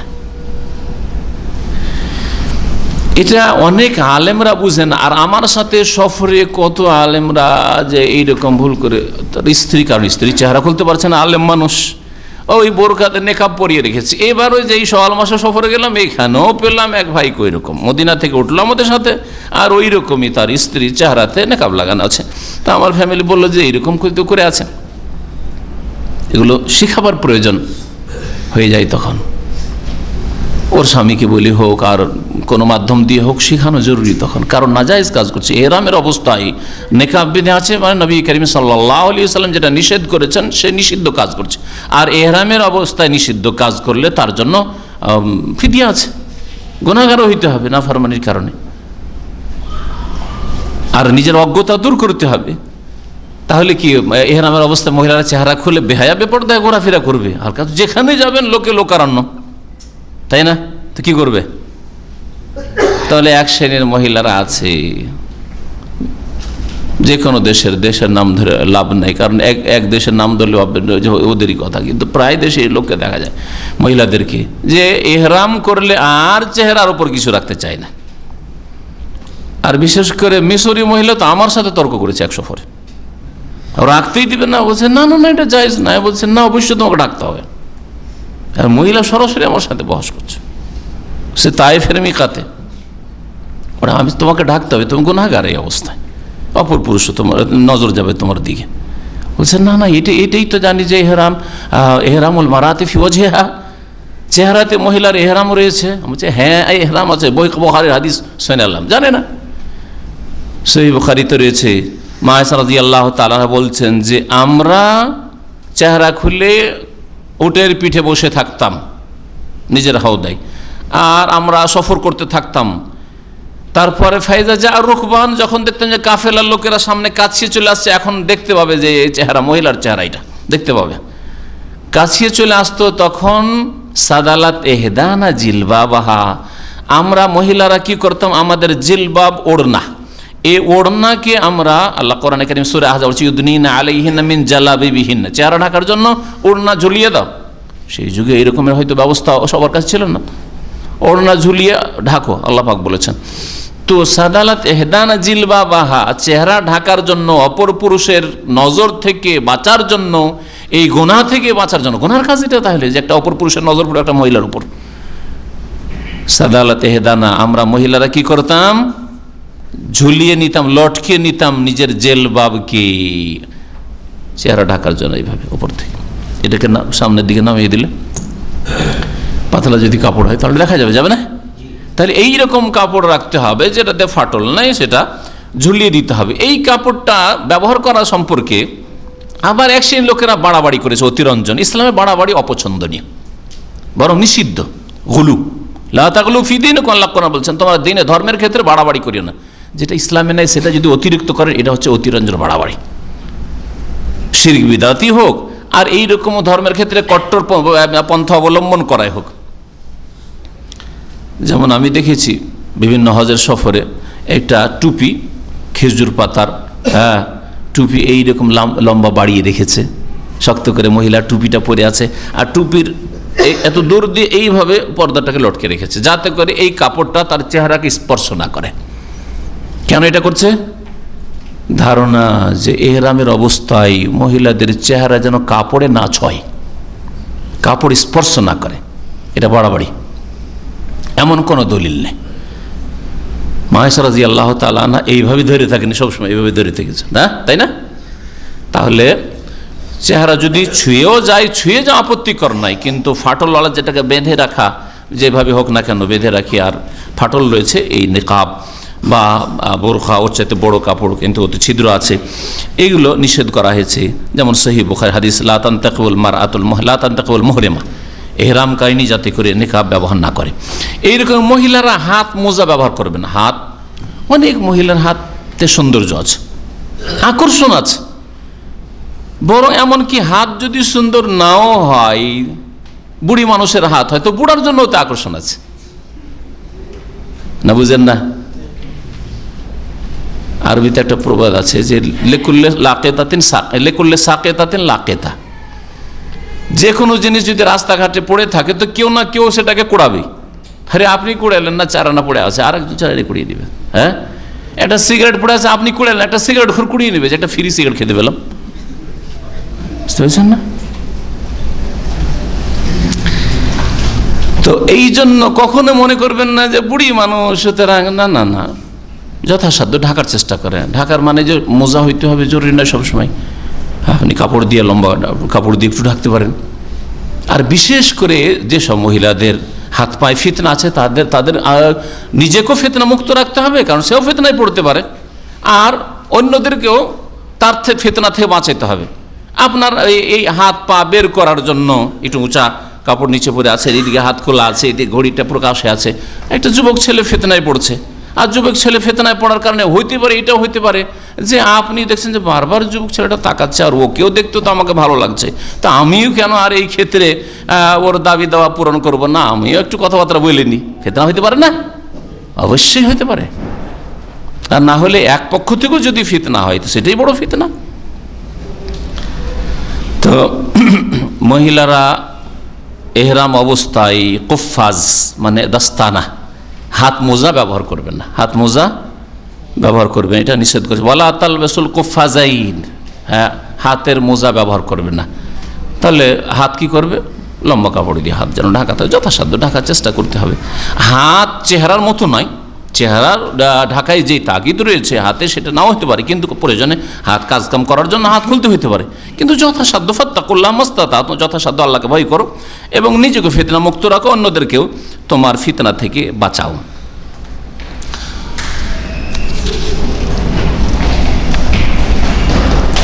নবী করিম সাল্লাল্লাহু আলাইহি ওয়াসাল্লামের হাদিস রয়েছে যে আল মারাতু আওরাতুন, নারী জাতি আওরাত। এই জন্য উর্দু ভাষাতে মহিলাদেরকে কি বলে? আওরাতই বলে। আওরাত মানে জানেন? আওরাত মানে লজ্জাস্থান, বা আওরাত মানে ঢেকে রাখার বস্তু। আওরাত মানে ঢেকে রাখার জিনিস, যা ঢেকে রাখতে হয় সেটা আওরাত। এই জন্য পুরুষের আওরাত আছে।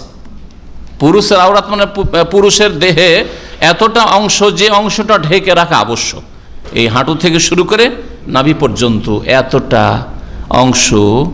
হ্যাঁ, ইন্নাল ফাখিদা মিনাল আওরা, নবী করিম সাল্লাল্লাহু আলাইহি ওয়াসাল্লাম বলছেন যে রানটা, উরুটা হচ্ছে কি? আওরাত।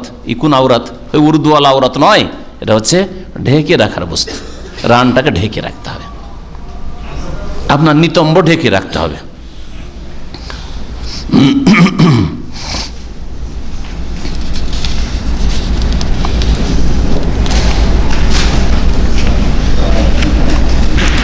ইমাম ইবনুল কাইয়িম রাহমাতুল্লাহ আলাইহি বলছেন, ওয়ালাইসা আনিন নবী সাল্লাল্লাহু আলাইহি ওয়াসাল্লাম হারফুন ওয়াহিদুন, নবী করিম সাল্লাল্লাহু আলাইহি ওয়াসাল্লাম থেকে একটা অক্ষরও প্রমাণিত নেই। কিসের ব্যাপারে? ফি ওয়াজুবে কাশফিল মারআতি ওয়াজহাহা, যে মহিলারা ইহরাম অবস্থায়, ইনদাল ইহরাম, ইহরাম অবস্থায় চেহারা খুলে রাখবে। একটি অক্ষরও এই ক্ষেত্রে কোনো দলিল প্রমাণ নেই যে মহিলারা ইহরাম অবস্থায় হবে যখন চেহারা খুলে দেবে। যেমন আমাদের দেশের অধিকাংশ ভারত, বাংলাদেশ, পাকিস্তান অধিকাংশ মহিলারা হজ ওমরায় আসার পরে কি করে, একটা এই পর্যন্ত একটা আজকাল এখানে বিক্রি হচ্ছে নামাজ পড়ার জন্য, ওইটা আপনার বাড়িতে নামাজ পড়ার জন্য ওইটা ঢাকেন, ঠিক আছে, এই চুল পর্যন্ত ঢাকা থাকলে চেহারাটা খোলা থাকলো, কিন্তু ওইটা পরে এতটা জায়গা খোলা, হ্যাঁ এতটা জায়গা চেহারা পুরো খোলা আর মাথা ঢাকা এখান পর্যন্ত, ওটা পরে এহরাম করে, বা ওই রকম একটা কাপড় এমন করে মজবুত করে বাঁধলো যাতে করে একটাও চুল প্রকাশ না পারে, চেহারা পুরোটা খুলে আরো সৌন্দর্য বাড়িয়ে দিচ্ছে। কারণ মজবুত করে মাথা এই পর্যন্ত যখন মহিলারা কাপড় বেঁধে থাকবে তো চেহারার গ্লেজটা আরো বেড়ে যাবে অনেক সময়। কোনো এক সময় আমার ছাত্র জীবনের কথা বলছি, বেনজির সাহিবাকে এইভাবে তাকে হজ করতে দেখা গেছে, আমরা হারামে দেখেছি। তো কথা হচ্ছে যে এইরকম মহিলারা হজ বা উমরায় আসে, আর আসার পরে মনে করে চেহারা তো খুলে রাখতে হবে, সেজন্য তারা চেহারাকে খুলে দেয়। নবী সাল্লাল্লাহু আলাইহি ওয়াসাল্লাম থেকে একটি অক্ষর এই ক্ষেত্রে প্রমাণিত নেই।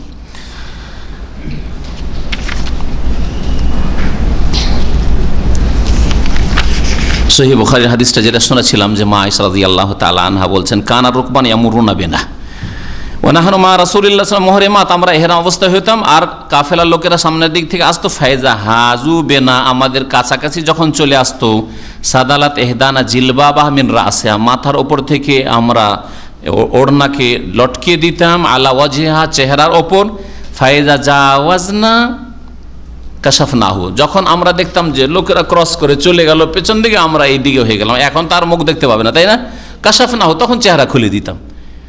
তাহলে মহিলারা এহরাম অবস্থায় চেহারা খুলে রাখবে ওই সব জায়গায় যেখানে দেখছি যে এখানে তার কোনো পুরুষ লোকের নজর আসে না বা পুরুষ লোক দেখতে পায় না, তখন চেহারা খুলে রাখবে।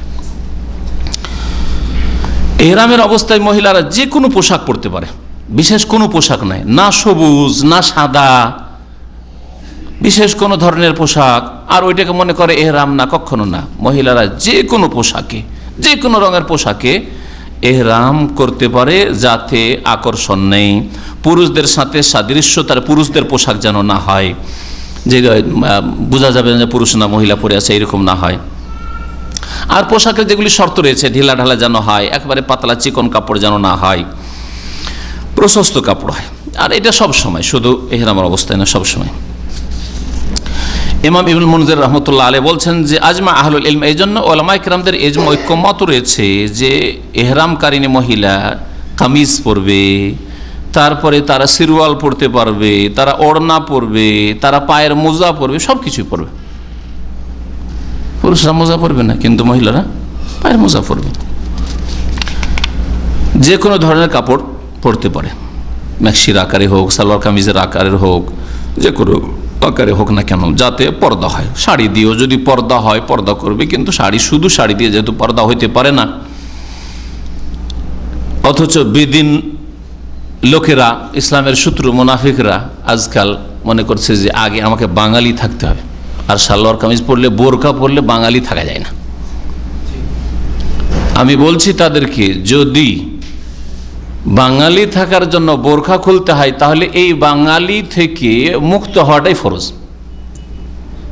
যে বাঙালি থাকার জন্য শাড়ি পরা ফরজ আর বোরখা পরা যাবে না, তাহলে এইরকম বাঙালি, ইসলামবিহীন বাঙালি জাহান্নামে যাক, কোনো প্রয়োজন নেই এরকম বাঙালির। কথা হয়তো শক্ত লাগবে, যার মধ্যে জাতীয়তার গন্ধ আছে, কিন্তু যার মধ্যে ইসলামিক জাতীয়তা আছে তাকে কোনো রকমের কষ্ট লাগবে না। কি বলছি না, কষ্ট লাগছে? হ্যাঁ, ইসলামের সাথে প্রথম মুসলিম, তারপর আল্লাহ যাকে যেখানে রেখেছেন, কাউকে আল্লাহ আরবি করেছেন, কাউকে কেরালি করেছেন, কাউকে বাঙালি করেছেন, কাউকে শ্রীলঙ্কি করেছেন, সেটা আলাদা, লিতাআরাফু, পরিচিতির জন্য মাত্র, আর কিচ্ছু না। আর শাড়ি দেখাইলাম না, বোরখা পরে নিল আমাদের মহিলারা, সুতরাং বাঙালির তো থাকলো না। এইরকম বাঙালির কোনো প্রয়োজন নেই ইসলামে। জি, এরা কাফের হয়ে মরুক, না হয় মুনাফিক হয়ে মরুক। আল্লাহ পাক যেন তাদের হেদায়েত দান করেন, আর আল্লাহ পাক এদের অনিষ্ট থেকে উম্মতে মুসলিমাকে আর দেশের মানুষকে আল্লাহ পাক যেন হেফাজত করেন।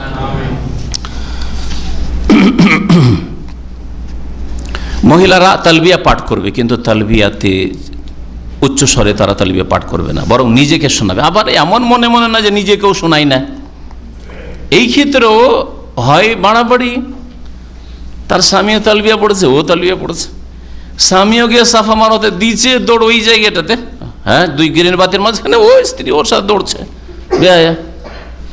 এটা না, যেখানে আল্লাহ পাক পার্থক্য করেছেন পার্থক্য করবেন। আর আবার কিছু মহিলার আছে তালবিয়া যেহেতু জোরে পড়তে হয় না, এই জন্য না, নিজেকে কখনো শোনালো না, দেখলাম না যে রাস্তাতে তালবিয়া মুখটা নড়ছে, তালবিয়াটা নিজেকে শোনাচ্ছে, তাহলে একেবারে মনে মনে না, নিজেকে শোনাবে, নিজেকে শোনাইলো। তাহলে এই শোনাতে আকর্ষণ নেই পাশের লোকের জন্য। কিন্তু এক মহিলা যদি বল লাব্বাইক আল্লাহুম্মা লাব্বাইক, আকর্ষণ আছে, এটা চলবে না।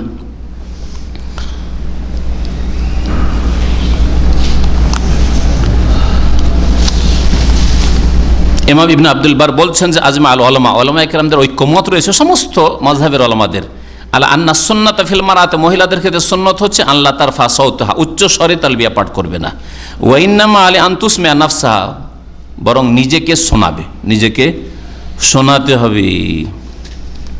কেন অপছন্দনীয় এদের আওয়াজ উঁচা করা? মাখাফাতাল ফিতনাতে বেহা, ফিতনায় পড়তে পারে, পুরুষরা ফিতনায় লিপ্ত হতে পারে, এই জন্য তাদের আজান নেই, এমনকি অনেকের কাছে একামত নেই। কেউ কেউ বলছেন যে একামত দিতে পারে, কারণ একামত আসতে, আজান মহিলাদের নেই, একামত নেই।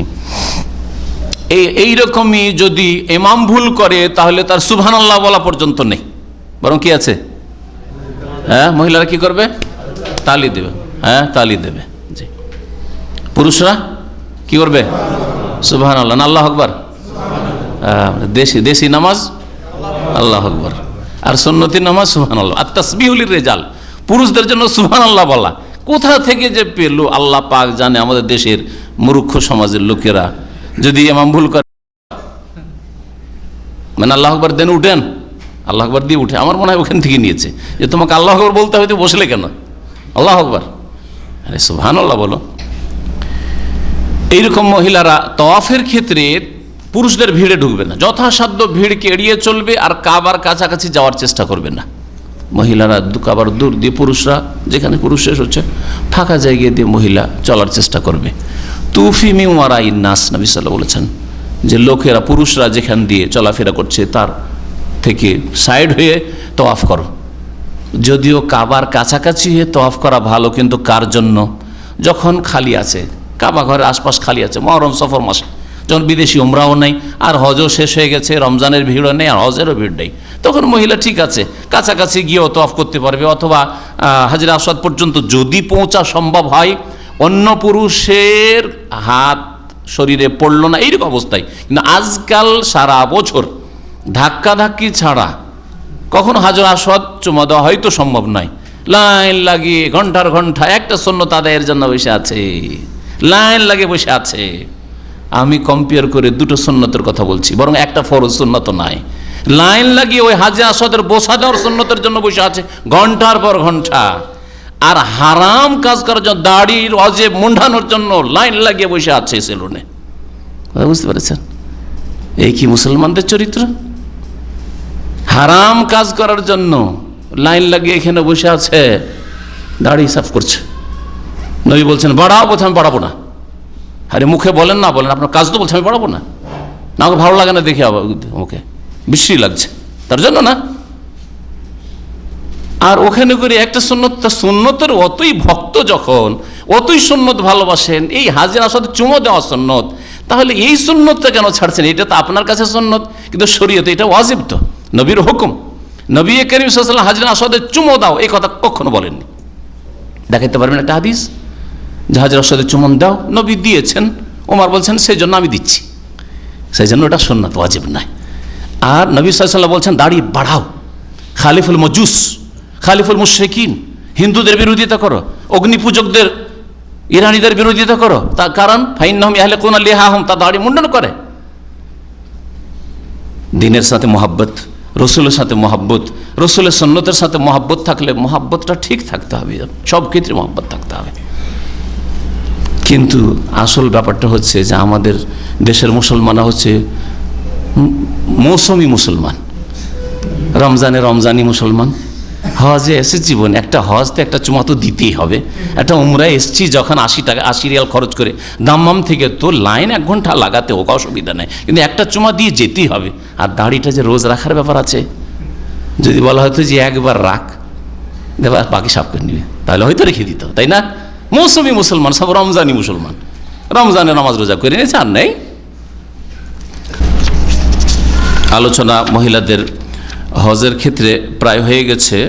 আর একটি মাসলা শুধু আছে বা দুটি, সেটা হচ্ছে যে পুরুষরা বাইতুল্লাহর তওয়াফে কুদুমে মানে প্রথমবার গিয়ে তওয়াফ যখন করে তখন দুটি সুন্নত পালন করে। একটা হচ্ছে রামাল করা, একটু দৌড় দিয়ে চলার চেষ্টা করা, রামাল, হ্যাঁ, ধাপগুলি ছোট করে, হ্যাঁ, বীর বাহাদুরের মতো একটু ঝাঁপ দিয়ে চলা, যেটা রামাল বলা হয়, হালকা দৌড় যেটা। আর আরেকটা হচ্ছে ইজতেবা। ইজতেবা কে বুঝাইতে পারবেন? ইজতেবা কাকে বলে? এহরামের কাপড়টাকে কি করবেন, ডান এই যে বাহু আছে তলা দিয়ে এই ডান বগল, এই বগলের এখান দিয়ে বের নিয়ে গিয়ে বাম দিকে হয়ে রাখবেন, এই না? ঠিক না? বুঝছেন না? ইজতেবা এটা কোন অবস্থায় সুন্নাত? শুধু তাওয়াফে কুদুমে, প্রথম তাওয়াফে, প্রথম তাওয়াফে। এটা নফল তাওয়াফেও নেই, যে নফল তাওয়াফে একটা গামছা নিয়ে যাবেন আর এখান থেকে ঢুকিয়ে এখানে, হ্যাঁ, বা একটা চাদর নিয়ে যাবেন, বা তওয়াফে ফাজা, তওয়াফে ফাজা তো নেই। তওয়াফে ফাজা ধরে অনেকে লেবাস পোশাক নেই, ওই এহরামের কাপড়ে তওয়াফে ফাজা 10 তারিখে তওয়াফ করতে চলে এসছেন, আর ওখানেও আপনি ইজতেবা করছেন না, তখন নেই। শুধু তওয়াফে, প্রথম তওয়াফটাই তওয়াফে কুদুমে। আর এটা শুধু পুরুষদের জন্য, মহিলাদের জন্য নয়। ওই রকমই তওয়াফ করতে গিয়ে রামাল করা মহিলাদের জন্য নেই। ওই রকম সাফা মারার সাই করতে গিয়ে যে 2 গ্রিন বাতির মাঝখানে দৌড় দেওয়া শুধু পুরুষদের জন্য, মহিলাদের জন্য নয়। এমনকি ছোট মেয়ে যদি হয় আর তাকে উমরা করান, তো ছোট মেয়ে করবে না, মেয়ের হুকুম মহিলাদের জন্য মতো, যেমন ছেলের হুকুম, হ্যাঁ, নাবালক ছেলের হুকুম সাবালক পুরুষদের মতো। আল্লাহ পাক রব্বুল আলামিন যেন আমাদেরকে কোরআন এবং হাদিস বুঝার তৌফিক দান করেন, নবী করিম সাল্লাল্লাহু আলাইহি ওয়াসাল্লামের সুন্নাত মোতাবেক চলার তৌফিক দান করেন। আল্লাহ পাক রব্বুল আলামিন যেন আমাদের নেক আমলের তৌফিক দান করেন।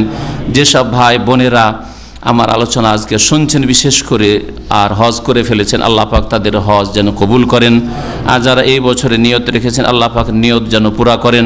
আর যেসব ভাই বোনেরা মুমিন মুমিনাত সারা বিশ্ব থেকে হজ করার জন্য এসেছে অথবা আসবে, আল্লাহ পাক তাদের সহি সালামতে নিয়ে আসেন। আর সহি সালামতে আল্লাহ পাক তার মেহমানদেরকে যেন নিজ নিজ বাড়ি স্থান পর্যন্ত ফিরিয়ে দেন। আল্লাহ পাক যেন তাদের সব জায়গায় হেফাজত করেন। আল্লাহ পাক রব্বুল আলামিন যেন আমাদের রহম করেন।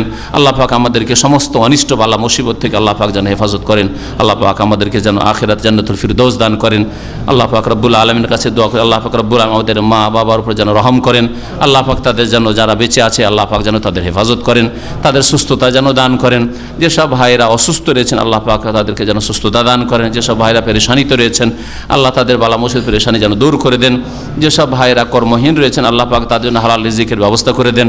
সুবহানা রাব্বিকা রাব্বিল ইজ্জাতি আম্মা ইয়াসিফুন ওয়া সালামুন আলাল মুরসালিন ওয়ালহামদুলিল্লাহি রাব্বিল আলামিন। তারপরে বিশ্ব ইজতেমা কিসের জন্য? তাবলীগি জামাতের। তাবলীগি জামাতের মূল কিতাব ফাজাইল আমল, যেটা প্রচার করছে সেটা শিরক বিদআত আর জালিয়াতে ভরা। সুতরাং এই কাজটা শুরু থেকেই ভুল কাজ, এই পথে বের হওয়াই গুনার কাজ। ওই আলোচনাতেই বলেছি, হয়তো আর একটা প্রশ্ন ছিল এই সম্পর্কে, তাবলীগ সম্পর্কে। তাবলীগ করবেন বাল্লিগ, আপনি হাফেজে কোরআন, বাল্লিগ মা উনজিলা এলাইকা মির রব, যা নাজিল হয়েছে রবের পক্ষ থেকে। ফাজাইল আমল নাজিল হয়েছে না কোরআন কারীম নাজিল হয়েছে? ফাজাইল আমল তাবলীগি নিসাব নাজিল হয়েছে না রাসূলুল্লাহ সাল্লাল্লাহু আলাইহি ওয়াসাল্লাম হাদিস সহিহ বুখারী মুসলিম এগুলো নাজিল হয়েছে? এগুলো হচ্ছে ওহী। ওহীর তাবলীগ করতে হবে। আর এই কিসসা কাহিনী যাতে শিরক বিদআত ভরা রয়েছে, আর যাতে কখনো ডাইরেক্ট আর কখনো ইনডাইরেক্ট পরোক্ষভাবে আহ্বান রয়েছে যে ওলিয়া আউলিয়া দিতে পারেন, নবীর হাত বেরিয়ে আসে, সুতরাং নবীর কাছে চাও। নবীর কাছে গিয়ে মহব্বতের সাথে দুরুদ পড়লে নবীর থেকে সালামের জবাব আসে, এগুলো কথা নেই? তাহলে ওটা কি ইসলামী কিতাব হলো না বিদাতি কিতাব? কখনো ইসলামী সুন্নতি কিতাব নয়, বিদাতি কিতাব। আর তা নিয়ে বের হওয়া ইজতেমাতে হোক আর এমনি একাই হোক জায়েজ নয়। একাই যদি কেউ আমি ইজতেমাতে যাবো না, ইজতেমা মানে তো সম্মিলিত গ্যাদারিং করা, একাই আমি যাবো ফাজাইল আমল নিয়ে বেরিয়ে গুনহার কাজে বেরিয়ে যাবে। শুনে রাখেন ভালো করে। আল্লাহ পাক যেন বুঝার তৌফিক দেন, ভালো করে বুঝার চেষ্টা করবেন, নিরপেক্ষে গোঁড়ামি করে নয়, নিরপেক্ষই। আপনাকে বলছি কোরআন নিয়ে বেরোন, কেন কোরআন নিয়ে বেরোতে পারছেন না? আপনাকে বলছে 40 নির্ধারিত করেন, 3 দিন নির্ধারিত করেন না। আরে ভাই, কোরআন কারীমের তরজমা তাফসীরটা নিয়ে দিনে 1 ঘন্টা করে, আধা ঘন্টা করে, যার যতটা সময় হচ্ছে যান, বিল্ডিংয়ে যান, আর ওই রুমে বসে যান, যারা ফিল্ম দেখছে, যারা হারাম কাজ করছে, যারা তাস খেলছে, তাদেরকে বলে ভাই তোমাদেরকে একটা হাদিস শোনাবো, একটা আয়াতের তরজমা শোনাবো। বেরোন না আপনি, দেখেন না ভাই, চলেন আজকে বৃহস্পতিবার এখানে আলোচনা আছে, চলেন ওখানে গিয়ে একটা আলোচনা শুনে আসি। কেন বেরোন না? সুন্নতি কাজে বেরোতে পারেন আর বিদাতি কাজে বের হওয়ার জন্য লেগে পড়েছেন। জি, যে কোনো জায়গা থেকে পালিয়ে গিয়ে লুকিয়ে হজ করা জায়েজ নয়। জি, সরকারের আইন অমান্য করে এইভাবে হজ করা, বিনা পারমিশনে বিনা তাসরিতে হজ করা জায়েজ নয়, সে ব্যক্তি গুনাহগার হবে। আল্লাহ পাক উলিল আমরের নেতার আনুগত্য করা ফরজ করেছেন।